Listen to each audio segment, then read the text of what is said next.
بسم اللہ الرحمن الرحیم۔ اسلامی ویڈیوز دیکھنے کے لیے ہمارے چینل کو سبسکرائب کریں، جزاک اللہ خیر۔ مصر میں زمانے جاہلیت سے یہ دستور چلا آ رہا تھا کہ جب بھی دریائے نیل ٹھہر جاتا، یعنی اس کا پانی ختم ہو جاتا، تو ایک حسین اور خوبصورت لڑکی کو قتل کر کے دریا کے حوالے کر دیا جاتا، تو دریائے نیل پھر پہلے جیسا چلنے لگتا۔ حضرت عمر رضی اللہ تعالیٰ عنہ کے دور خلافت میں جب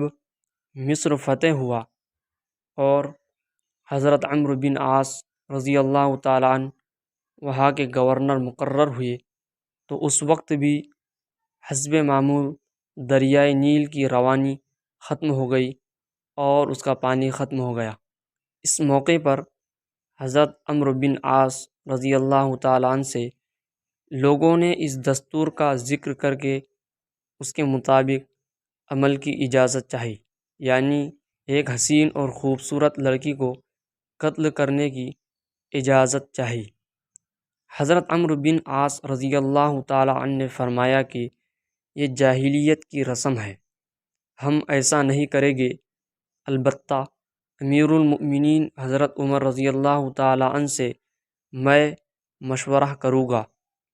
چنانچہ حضرت عمر رضی اللہ تعالیٰ عنہ نے امیر المؤمنین حضرت عمر رضی اللہ تعالیٰ عنہ کو خط لکھا اور اس واقعے کی پوری تفصیل بیان کر کے مشورہ چاہا۔ امیر المؤمنین حضرت عمر رضی اللہ تعالیٰ عنہ نے اس کے جواب میں دریائے نیل کے نام ایک چٹھی روانہ فرمائی اور حضرت عمر رضی اللہ تعالیٰ عنہ کو لکھا کہ وہ چٹھی دریائے نیل میں ڈال دے۔ اس چٹھی کا مضمون یہ تھا کہ یہ اللہ کے بندے عمر کی طرف سے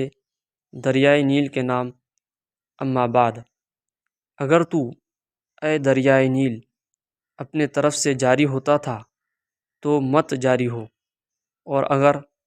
اللہ واحد قہار نے تجھ کو جاری کیا تو ہم اسی سے سوال کرتے ہیں کہ وہ تجھ کو جاری کر دے۔ حضرت عمرو بن عاص رضی اللہ تعالی عنہ نے یہ چٹھی دریائے نیل میں ڈال دی۔ ڈالنا ہی تھا کہ دریائے نیل خوب تیزی سے بہنے لگا